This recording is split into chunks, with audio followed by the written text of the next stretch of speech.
And welcome back to the Crypto Hulk Show. Oh my God. You're not going to believe today's show. I don't believe today's show. And that's for show. I'm trying to figure out how to begin to say what today's show is about. I'm going to break it down. This is amazing. The show we're going to have today. I'm going to break it down real, simple so you get it. I believe from the evidence I'm going to present that this whole, now I've been telling you for 5 years, the day I started the show, this whole thing is a setup, okay? They've had this planned out. Now, I originally said in 2013, 14, because that's when Ripple LATAM started, Ripple China, Ripple Russia. Ever since Ripple hit the scene, 2013, that's when Russia and China and all the Indonesia and all that. Okay, Hong Kong, whole shot.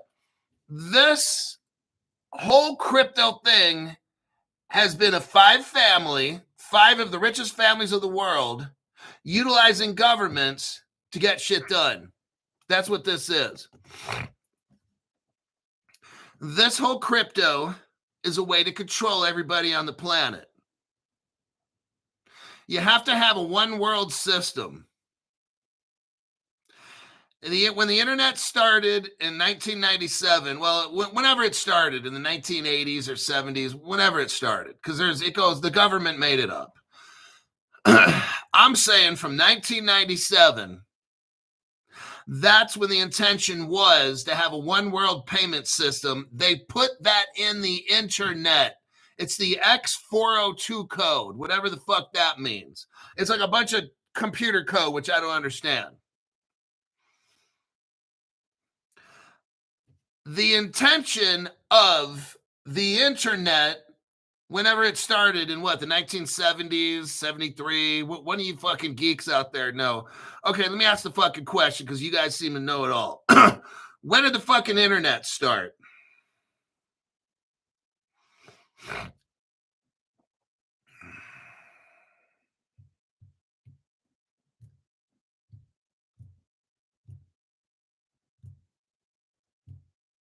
I'm waiting. October 29th, 1969. Holy shit, Crypto She-Hulk comes back with the quickness. Well, the computer transistor was invented in 1954. Good info.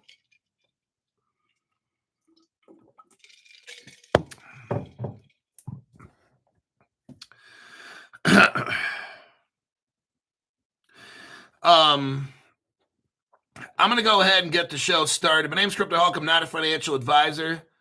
I started the show a little early. So right now it's 4:00 p.m. exactly. That's a little preamble. That was the preamble to what we're going over tonight. It'll be a mixture of conspiracy and truth. Some of you are going to be blown away. Some of you that your family calls you crazy, you're going to now be looked at it as, fuck, our weird cousin Larry always knew that shit. He used to watch that guy that would cuss and scream all the time and yell at people. Crypto Hulk, he'd watch that motherfucker all the time. Uncle Crazy Larry is not so crazy anymore, is he? Joe Leho, thank you very much, Joe. Appreciate that.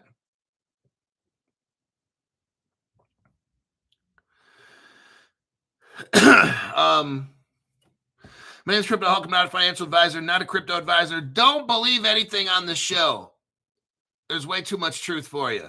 Everything on the show is a lie. It's bullshit. I don't know anything about crypto. I don't know anything about investing. Before every show, I get really, really fucking high. Any kind of drugs I can find, I ingest them, snort, inject, eat, breathe, whatever it is. Heroin, cocaine, roofies, ecstasy, fucking whatever it is, you name it, I do it. Yeah. Okay, so when you think you're getting financial, now this is any show I've ever done, any kind of video I've ever done.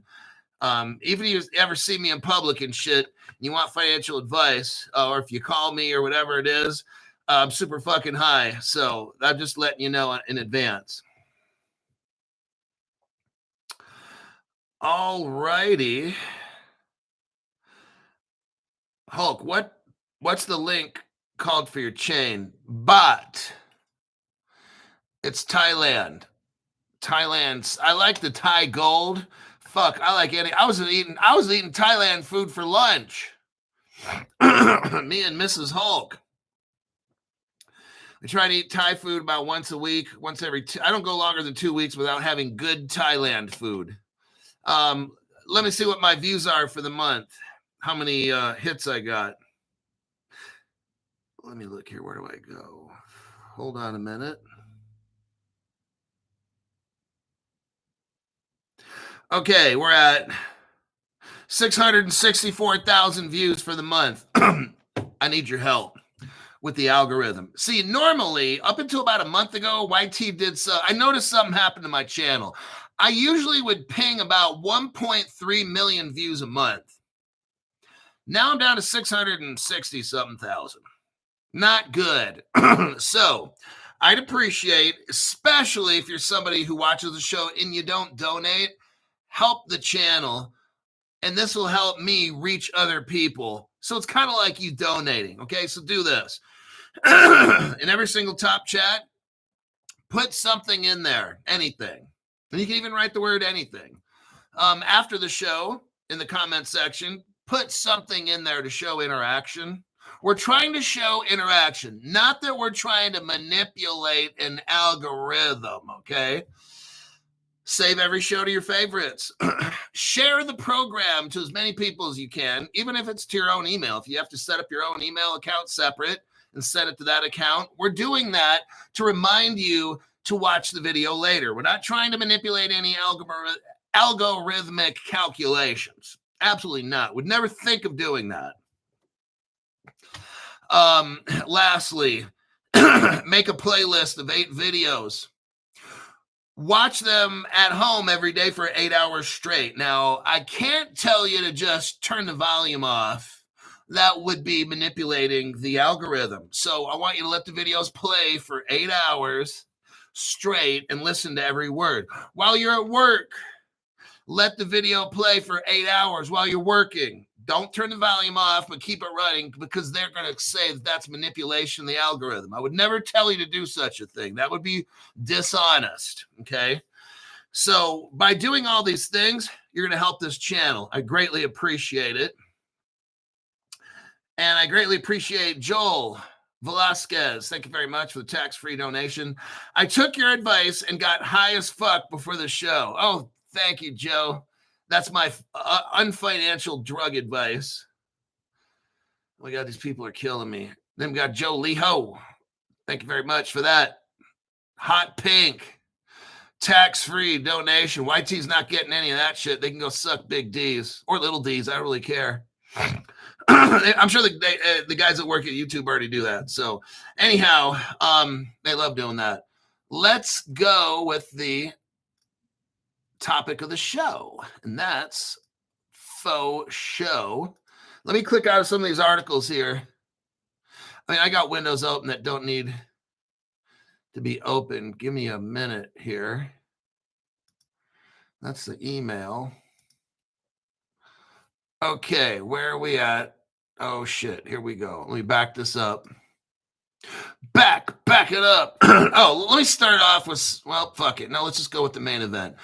Okay, here we go. You guys, you're not going to believe this. This show is going to be probably one of my most important shows I've ever done.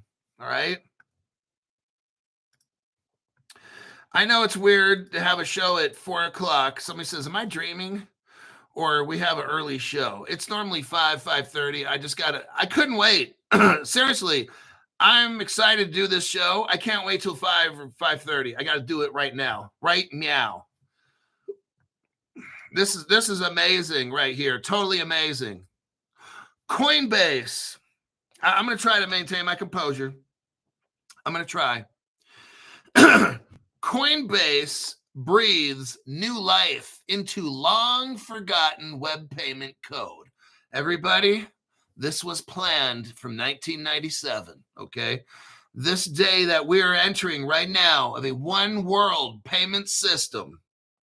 Now, some people might say, well, one world, and I won't say order. That's coming later. That'll be here later. That'd be really scary.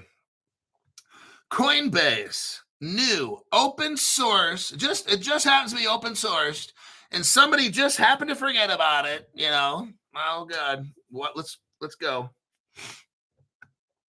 Coinbase, new open source standard uses a once forgotten status code to integrate stablecoin payments directly into websites and APIs. Ladies and gentlemen, I'm starting to get that feeling come over me that we were right this whole time. I know I was right. I just didn't have the evidence to actually prove it. What we have here, holy God. What we have here is Coinbase. Now they're hooked up with, now Coinbase just happens to be the biggest crypto exchange on the planet. But look at who they're working with. Blackrock. Oh my God, Crypto Hulk. You guys, you have the biggest investment company in the world that owns just about everything in the entire world. BlackRock. They were given by the three-letter agencies the idea to use the X. We'll get into here in a minute. What the fuck is it? The X402 code. This is so fucking awesome right now. This article is amazing because they're going. I want to notice something. Oh, shit. Why are we waiting all of a sudden till now? All of a sudden now, I want you to see something. Nothing has happened with stable coins until Ripple comes out with theirs. I want you guys to notice this. You know that I'm right. Yeah, we've had Tether. Fuck that. Yeah, we've had Circle. Fuck Circle. Nothing has happened until Ripple comes out with a stable coin 6 months ago or something like that. Now, all of a sudden, we are looking at probably global stablecoin laws within 6 months to the whole planet, maybe a year, by the end of the year. That's what I'm saying. At the latest, by the end of the year, all of a sudden now, Coinbase just happens to find the old internet code from when it was invented. Coinbase just happened to find the code that will integrate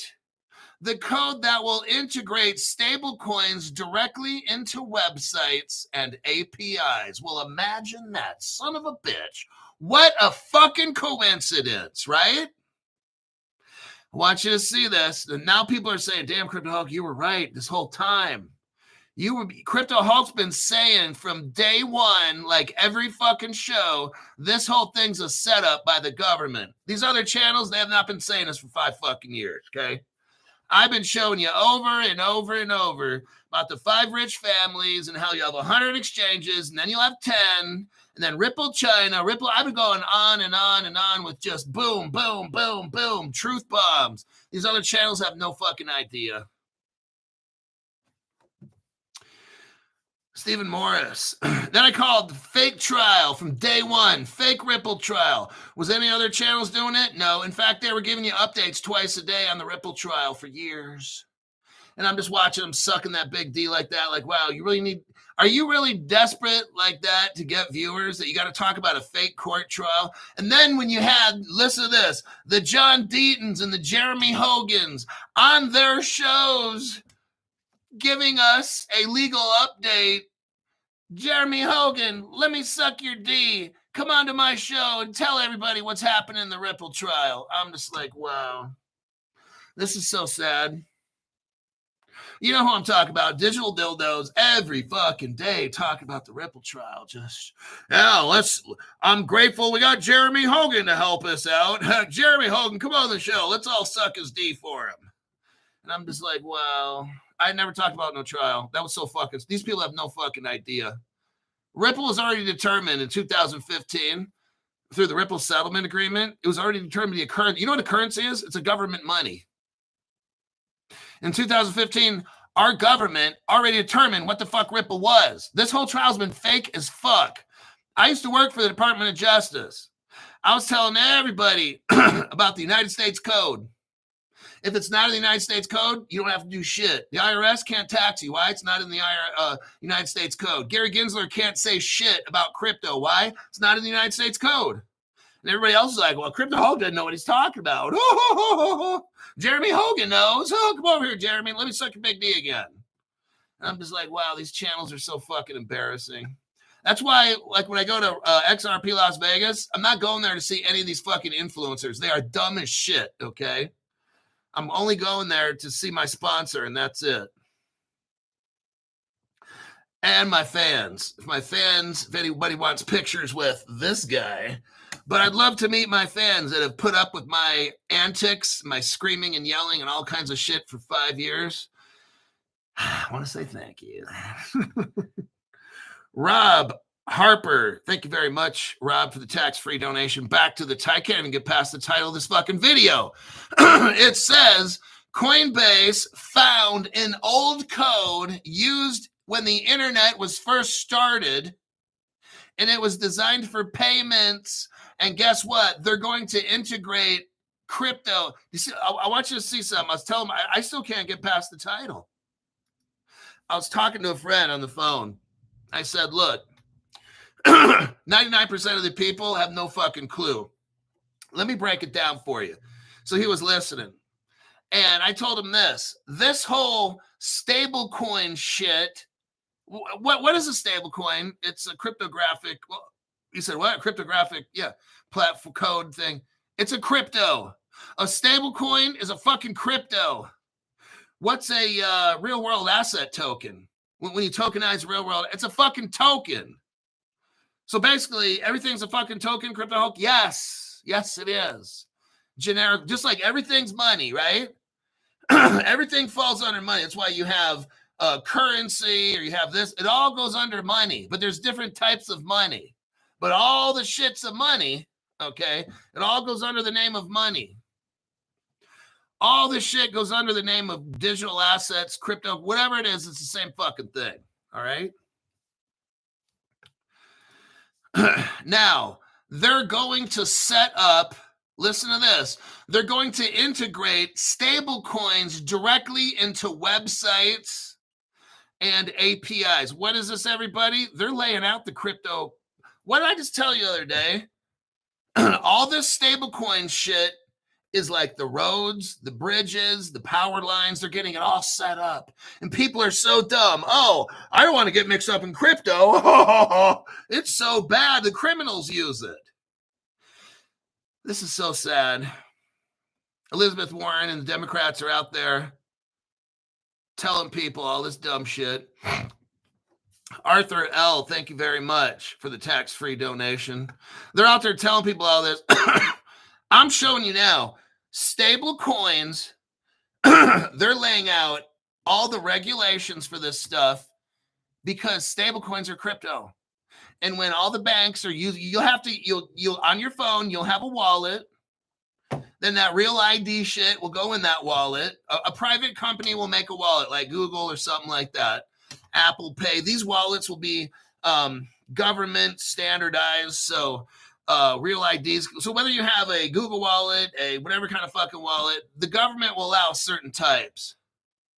And then they'll all be interoperable together because these stablecoin laws they're going to flip a switch. And then one day they're going to be running stable coins on this network. Check it out. Because that's what they're doing right here. Integrate stablecoin payments directly into websites and APIs. Then one day when all the stablecoins are running, buzzing around, flip that switch with crypto. It's the same fucking thing. Stable coins are crypto. All these security tokens, utility tokens, this token, that token, whatever the fuck it is, security. Once the stable coin gets, and people don't know, people have no idea what's going on. They're looking around, I don't know what crypto, I don't want no crypto. Well, stable coins, I guess if my bank is all okay, they need an update on my Wells Fargo account, something about stable coins. Well, I don't know what that is.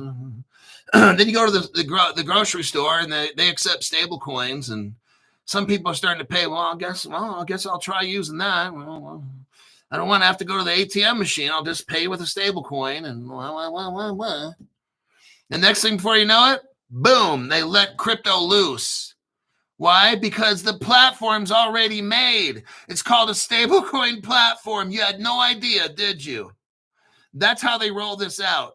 Now, X42, it's a code. It was built into the internet. It enables users to make payments. X402 from 1997. When the internet took off in 1997, there was a computer program, an app, a code, whatever the fuck you want to call it, called X402. Isn't it interesting how it starts with an X, just like XRP,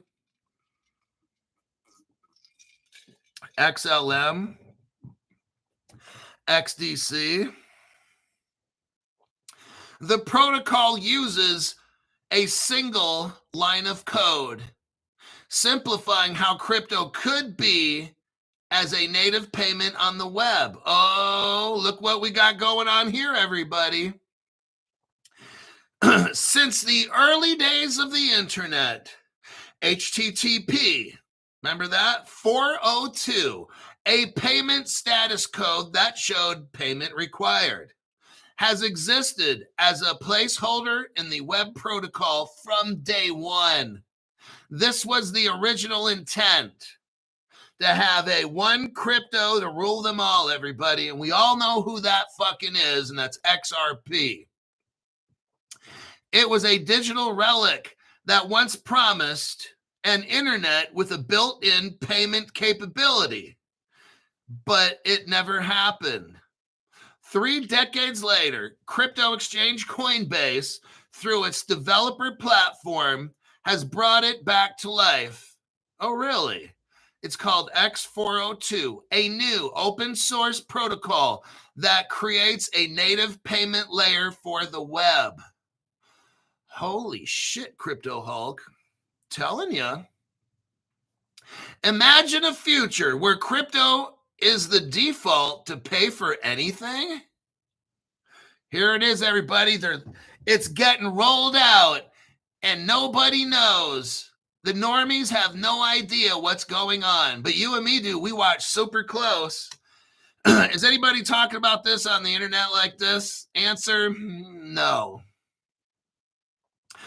How it works, X402 uses the older HTTP 402 code.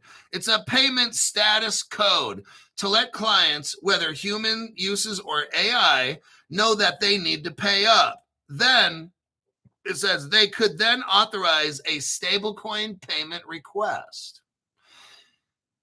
Why do you think? Let me ask you something. Is it just a coincidence, but Ripple came out with a stablecoin like 6 months ago?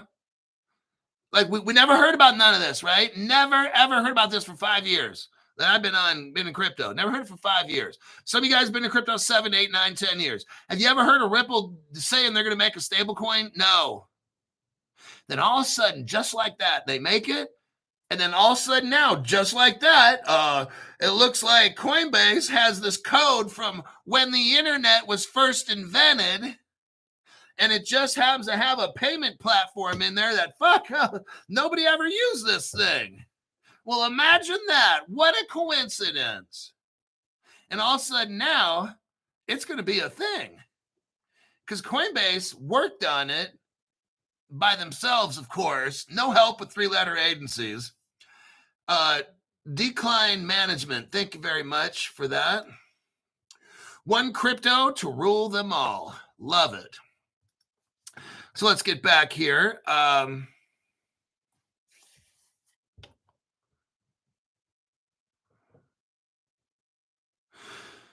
On its white paper, Coinbase developers claim that X42 would remove account and billing friction from payments. Oh, wait, hold on, well, let's continue. So you're going to have they eliminated friction. Coinbase eliminated friction. Like all of a sudden now, Coinbase has got developers that can invent shit like this. All of a sudden now. We've only had this code around for 7 years, 28 years. Nobody's done a fucking thing. Our government all of a sudden starts talking about stablecoin laws, and son of a bitch, Coinbase just happens to resurrect from the dead a payment system designed for the internet. What a fucking coincidence, huh? Okay. I don't believe that at all. These people think we're so fucking stupid.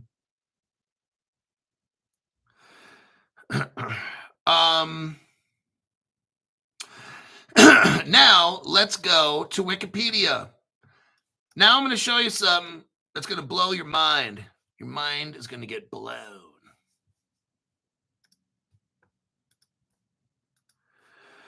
Here's Wikipedia. I've only been showing you this. Everybody recognize this. How many times have I shown this Interledger found? Like 1 million times, right? I just showed like 2 days ago. I show this article probably once or twice a week for the past, 2-3 years. Okay. I've been telling you already. This is what I've been telling you.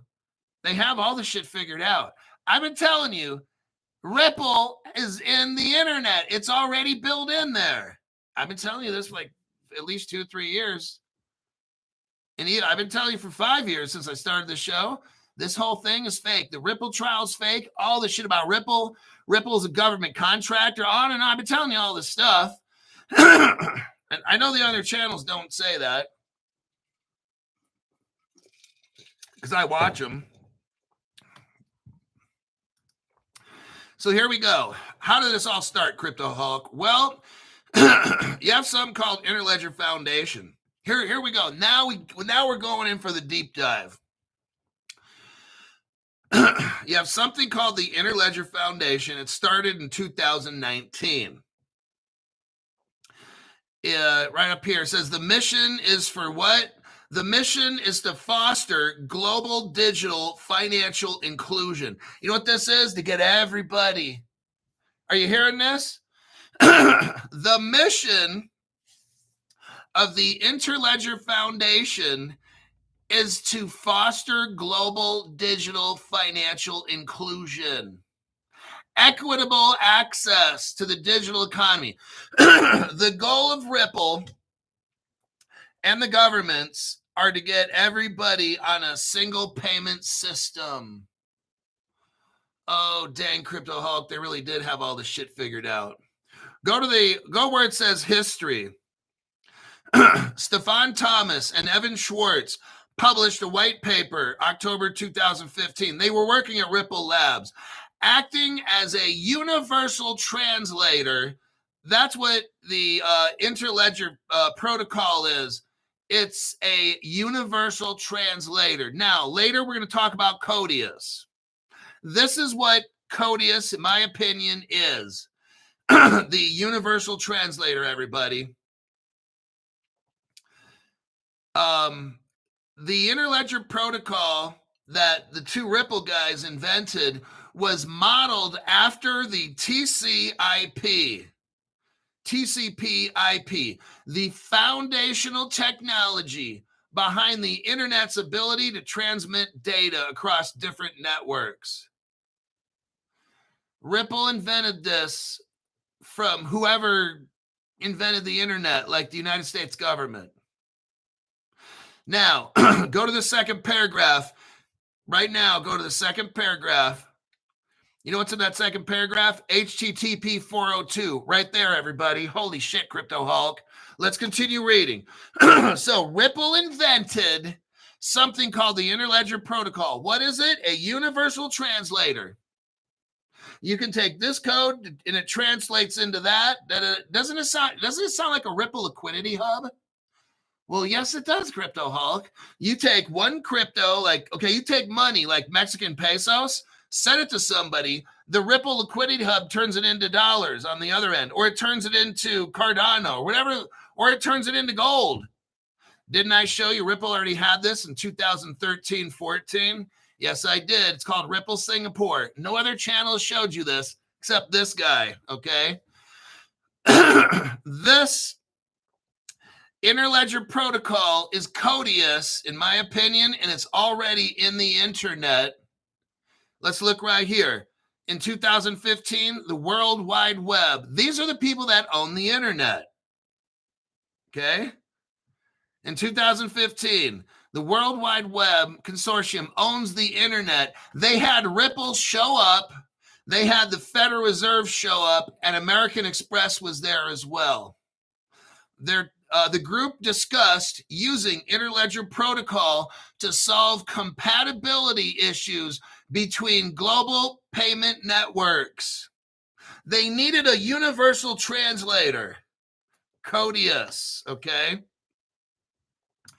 It says here, the HTTP 402 code. That is right there. That right there, everybody, is what Coinbase fixed. They worked on that right here. Payment required status code was reserved in 1997 to indicate digital content is accessible only after payment is made. But largely, this thing was left unused due to the global fragmentation in digital payment methods. Are you hearing this? The internet was made. They had something called HTTP 402 or whatever the fuck it is, right? X402. It's a payments platform built into the internet, but it had a problem. It wasn't interoperable. Oh. So then Ripple comes in and creates something called the Interledger protocol. They gave it to the World Wide Web to help with this transfer of money. Interesting. Now, that's what Coinbase just invented, or they added on to it. Then what happened in 2016, the first payment using the Interledger protocol was transmitted. On July 2016, they used the Interledger protocol to send money from the Bitcoin to the XRP ledger on GateHub. Right there was the first time. Let me show you something. The internet couldn't send money, okay? But because people use different kinds, like you got SEPA and you got ACH or whatever you got, okay? Whatever country you're in. Remember, and we had cryptos, but remember, Bitcoin only works with Bitcoin, right? It only speaks Bitcoin. I've told you this before. Ethereum only speaks Ethereum. Chainlink only speaks Chainlink. So you can't get these smart contracts to talk to each other because they don't understand. They need a, quote, universal translator, don't they? It's right here. Acting as a universal translator. So what happened in 2015 is Ripple gave the World Wide Web a computer code known as the Interledger protocol to put into the internet so you could send payments from one ledger to the other, and it was accomplished. In my opinion, that's what Codius is. Okay, they utilize Codius to get this done. So let me get out of these articles here. Now let's go right into what is Codius right now.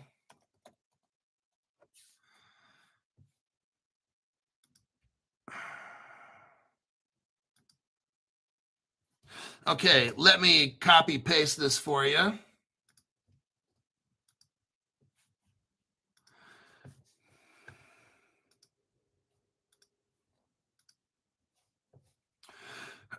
Okay, now we're starting to get into some real shit right here. This is Codius. Now, you don't have a date on this. You don't have a date on this. I have the original. I have this original Codius white paper. Let me look at it. The date is July 17, 2014. This is called Codius, okay? What I'm showing you now is how, I already told you already, Codius is already built into the internet. The thing is, we got to get everybody on a crypto platform first that's interoperable. This is where Ripple comes in, okay, with the XRP ledger. So look, you got this thing called the internet, okay? You got this thing called the Interledger protocol, which I believe is Codius. It was built by Stefan Thomas. And I'm going to show you the Interledger protocol. Evan Schwartz, Stefan Thomas designed this thing called Interledger protocol, gave it to the World Wide Web. Now the whole web's interoperable, okay? Because they just sent money from, let's say, the Bitcoin ledger to the XRP ledger. It was done. So we know that it works. Codius works. We know it was already done 2015. We just read that Wikipedia article. Okay. But back then, 2015, nobody's using a crypto platform. So that everybody's using Swift or American Express or whatever. See what I mean? So they've got to use a crypto platform first. Everybody's got to use some kind of crypto. Then that shit will work on the internet, right? So you can't use a system like Swift unless now if Swift goes to blockchain, which it already is. Then you could run Swift on the internet and utilize the Interledger protocol. It's already in. So let's look at this article here. I'm going to read off where I'm at. Okay, if we go to overview, where it says overview. Okay. We're going to read like the first 5 lines. Smart oracles. Now, here's the thing. You've got Ethereum. And there's something called the Ethereum virtual machine.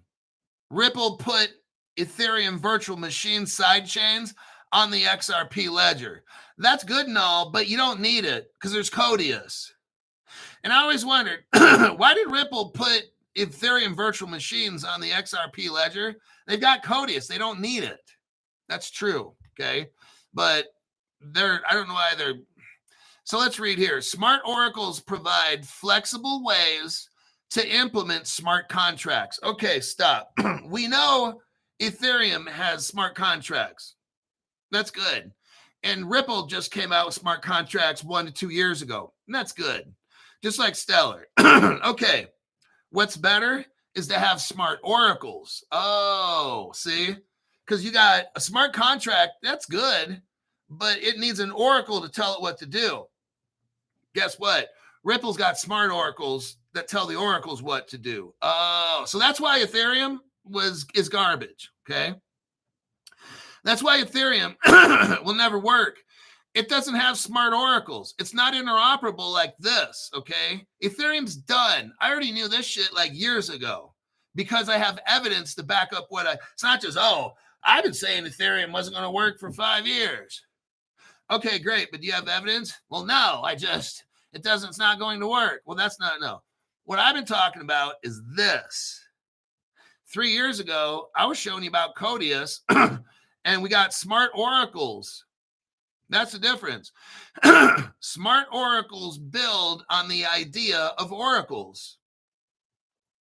Oracles are entities that provide smart contracts information about what to do.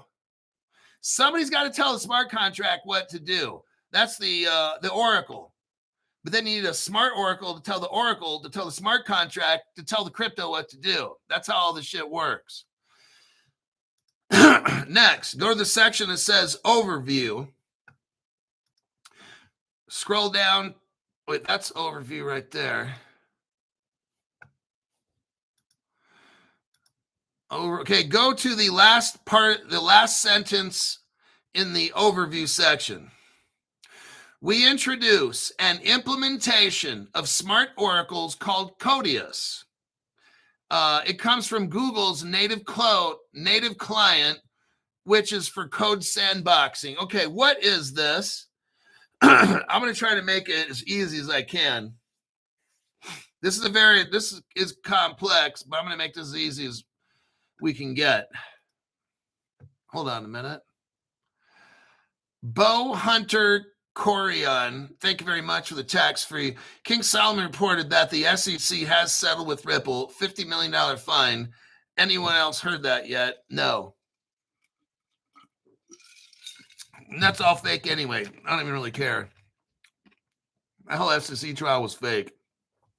He was probably reporting on it every day too. All these people are talking about fake reporting on the trial. That trial is so fucking fake. I don't even want to talk about it. What we got here is you got Codius. Now, the dumb people said Codius is dead. They're not using Codius. I'm like, wow. Codius was put into the internet. That's the translator. That's what we're reading about right here. The Interledger protocol, that's Codius. What Codius is sandbox code. So it's got all these codes. It's in a sandbox, and you could use Bitcoin, and that Bitcoin can interact with Ethereum and do shit, okay? It's a translator. It's like somebody speaks Chinese and somebody speaks Russian. Codius is right in the middle. That's what the World Wide Web has. But if you're not using crypto, it's not going to work. So we've been waiting for the whole world to use one platform. See, look, you got all these projects, right? And everybody thinks their project's the best. I know. What Ripple is, it's a platform for everybody. It doesn't do everything. Ripple is the translator. And smart oracles provide flexible ways to implement these. Let's go to the next section. Go down to where it says Codius and Google native client. Let me try to find it. It's kind of a ways down. So right now we're at overview. We go definitions, Oracle, skip down to from oracles to smart oracles, implementing smart oracles, hashing, modules, code sandboxing. We go to number 3, software fault isolation. Now we get down to Codius and Google native client. Here we go.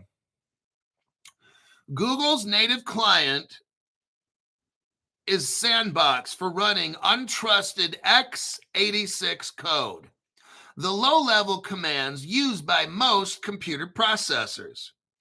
Native client was developed to run compiled binary code on the web, as opposed to the HTML JavaScript that websites are normally limited to. Native client makes a number of improvements on top of its fault isolation to provide a constrained execution environment that protects users from potentially malicious code. Okay? That's kind of like what it does. If we go to where it says Codius and Google native client, go down to the second to last paragraph. It says, we argue that requiring contracts to be written in a specific capability-based programming language would needlessly hamper the adoption of the system. Let me read that again and explain it. But first, let me try to paraphrase this. Okay, remember how I said, if you use Bitcoin, it only understands Bitcoin. Got it? If you have Ethereum, it only understands Ethereum. If you've got HBAR, it only understands HBAR, okay? This is a sandboxed code that's a translator. Get it? That's the XRP ledger Codius, okay? Here's what they say. We argue that requiring contracts to be written in a specific capability-based programming language would be a problem for the adoption of the system. This is where Codius comes in. Bitcoin only speaks Bitcoin. This one only speaks that. Ripple has a Codius. Guess what? It interacts everybody. Ta-da! That's what they gave the World Wide Web. And what Coinbase is doing is they have a platform for stable coins that run through that Interledger protocol, the Codius. Oh, that's how all this is kind of coming together pretty much. Let me click out of that. It starts getting a little deep.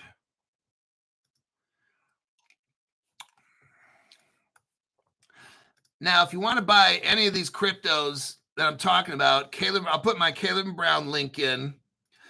Now, I'm going to do some question and answer. For those people that might want me to explain something, I don't completely understand how all this tech works. I'm showing you kind of a basic on it, all right? I'm not a tech person. I have about this much knowledge of crypto technology. I run a research program, and that's my specialty. Law enforcement, the court system, stuff like that, not computer code. That's not my support, my specialty, all right? So how can I get XDC, Hulk? Go to my link. I just put it up for Caleb and Brown. Buy it there.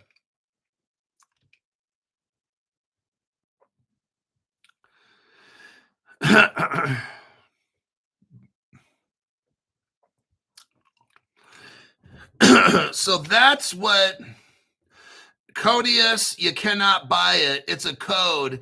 It's not a crypto. So it's Codius is a sandbox of trusted codes that enable the communicating of different codes. Like, for instance, the Bitcoin code. What Codius is, it's a sandbox that's like a translator, okay? So normally, if you're running Bitcoin, it can't communicate with Ethereum. The smart contracts can't talk. It's like some guy who's Chinese trying to talk to somebody who speaks Swahili. That shit ain't going to work, right? Now, let's say if you have a box, and in that box, you put 130 language interpreters, right? Okay. Kind of like some of the technology now where if you go to a country, you could have like on your iPhone or something, a translator. Let's say you're in Mexico, you can put Spanish. And then you can say, I want to eat tacos. And then you can push a button and have somebody understand you, right? That's Codius. So they gave in 2014, Codius was invented in 2014. And then they gave the internet, the Interledger protocol. So at that point is when Codius got put into the internet. So it's all ready to go. It's been waiting for 10, 11 years already. Until somebody got the phone call, Coinbase gets the phone call and says, yeah, start working on the X42 code now.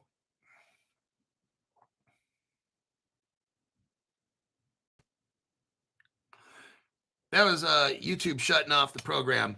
Coinbase now has that old platform, the X code.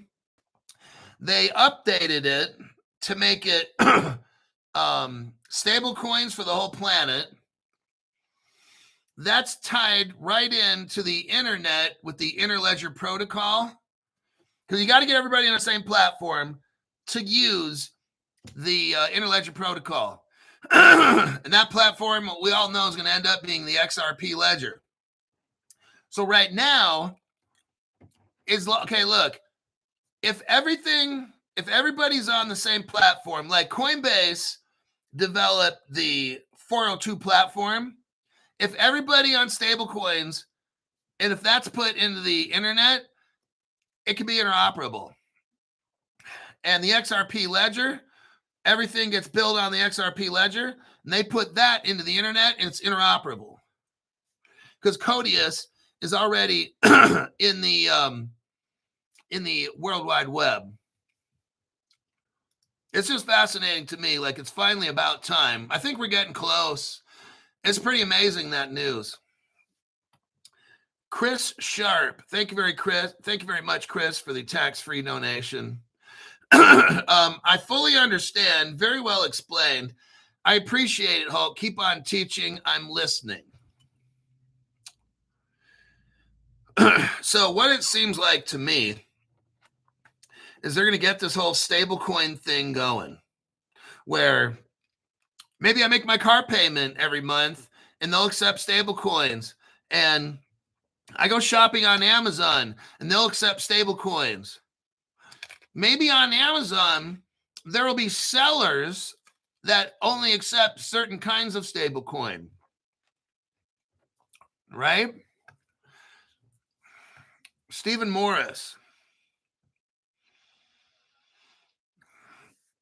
Trump going to Saudi Arabia equals 1973 vibes. Thank you very much for that tax-free donation.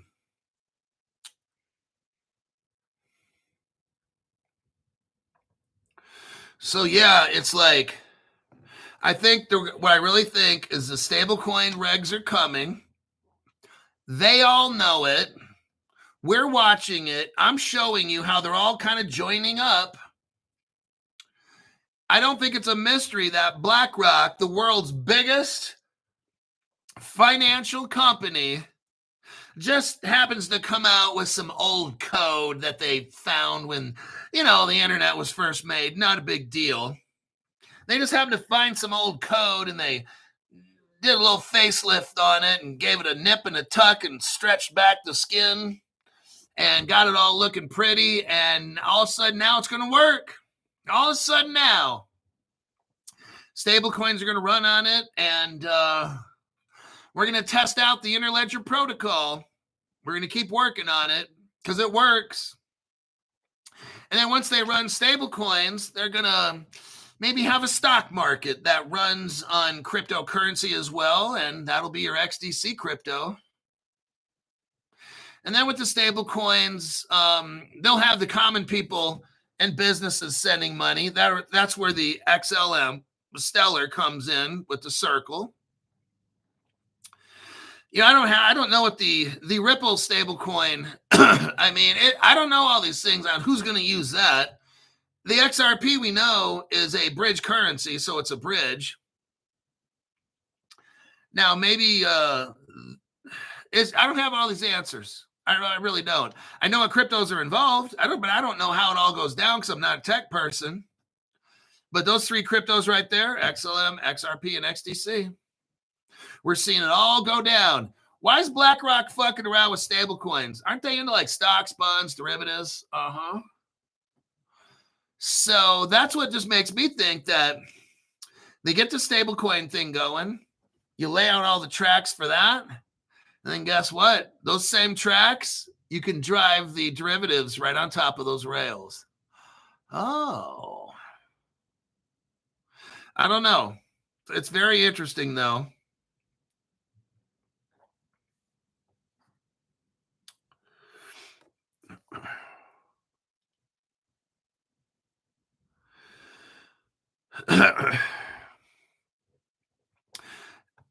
I don't have all the answers to a lot of this stuff.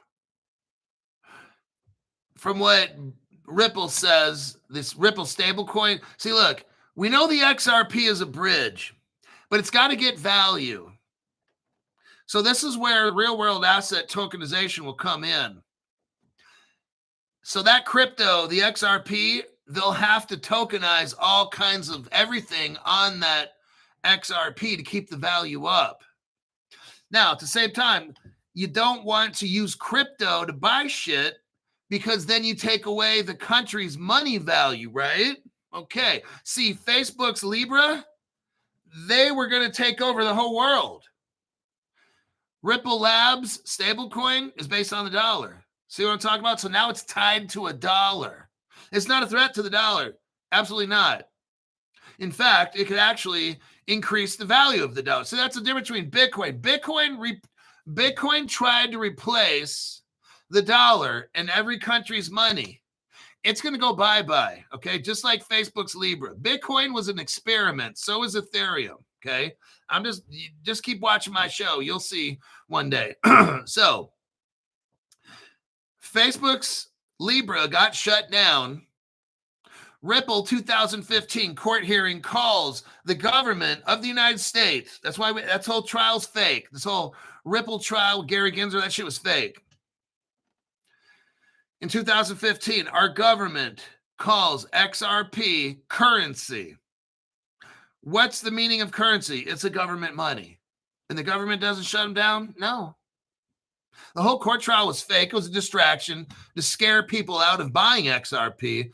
But here's the thing. We're not going to use XRP to buy shit. It's going to be a bridge. It's not going to be used. It's going to be, maybe I've got $10 million worth of XRP.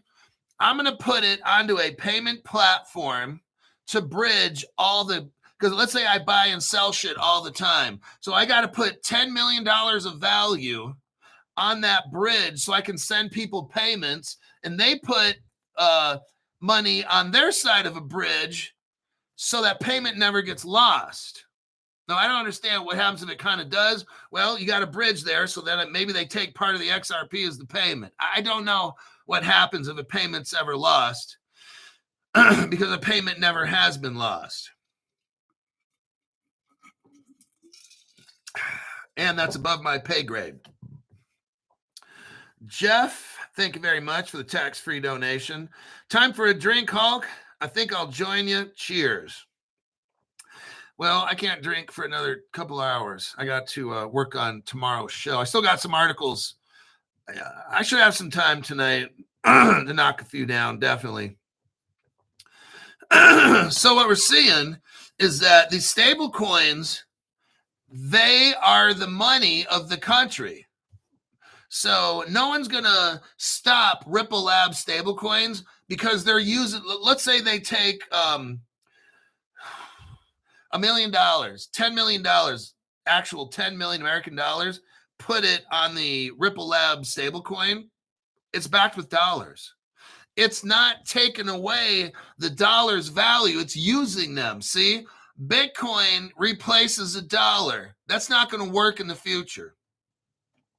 None of this shit, if it's not dollar backed, it's not going to work. So all these countries, Indonesia is going to have their own digital dollar. Every country is going to have a digital dollar, and they're going to back it with gold, silver, all kinds of stuff. And maybe that digital dollar gets put on an XRP ledger. Like, look, I don't know how they're going to do all this stuff, okay?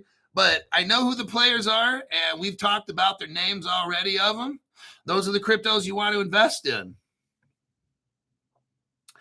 SS, thank you very much for the tax-free. Peter Tatara says, come on in. And I'll be like, get on out.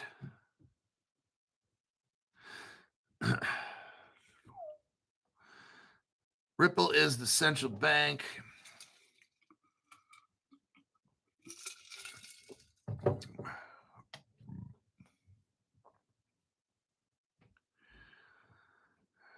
Okay.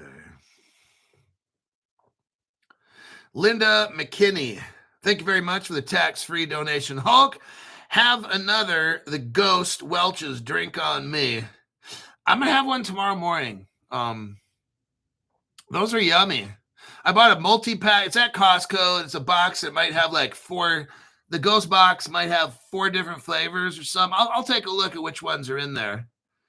but they're good. Jeff, back again. What does Jeff have to say? Have you done a deep dive on Verge Crypto? It's ISO 2 yet. I've never heard of Verge, and I don't know where the official ISO 20022 list is. So it changes. Some cryptos stop being ISO and some cryptos are added. So I haven't seen any new list. All right, we are at the 1 hour mark. And that'll be it. I'll see y'all in the morning. I definitely got a morning show lined up. 7 o'clock a.m. Pacific time. Yeah, it sounds good. I'll see y'all then.